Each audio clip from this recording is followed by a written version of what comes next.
Thank you, Jewel. Vice President Kamala Harris and her new running mate, Minnesota Governor Tim Walz, spent their first full day campaigning together across the Midwest. Yeah, they overlapped not only in the same state, but on the same Wisconsin tarmac as Republican Vice Presidential nominee J.D. Vance. And WGN Shannon Halligan is here now with the latest on this already whirlwind campaign. Yeah, it's a swing state tour that started in the Midwest today. This is part of a campaign blitz for both parties. And they're off. Vice President Kamala Harris kicked off a 5-day campaign tour of battleground states with her newly announced running mate.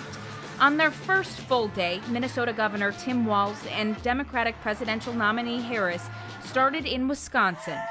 So listen, let me tell you, I am clear. The path to the White House runs right through this state.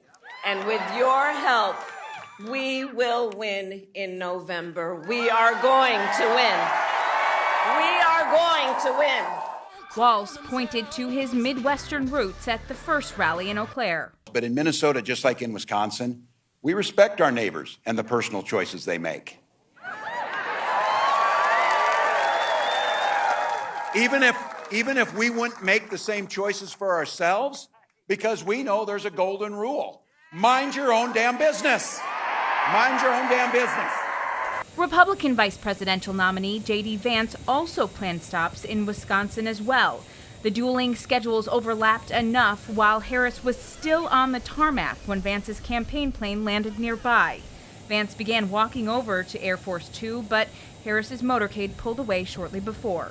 Do you think it's effective to essentially tail her trail the rest of this week or during this week as well? Well, clearly we think it's effective because we're here, right? I mean, look, there are 6 or 7 states that are going to decide the entire election. We think it's important to get out there, to talk to people, to make the best case that we can.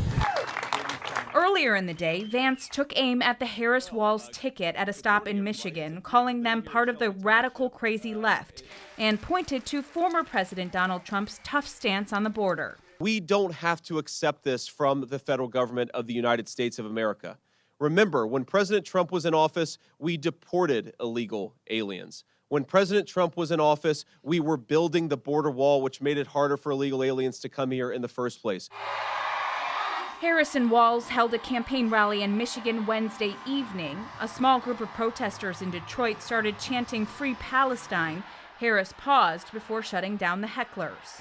I'm here because we believe in democracy. Everyone's voice matters, but I am speaking now. I am speaking now. Both Harris and Walz took aim at the former president's plans if he is elected again. This election's about which direction this country's going to go in.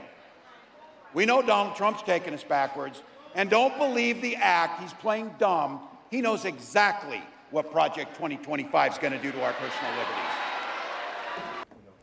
Harris and Walz have stops scheduled for Arizona and Nevada this week. Both campaigns were supposed to be in North Carolina as well, but those rallies have been postponed due to Tropical Storm Debbie.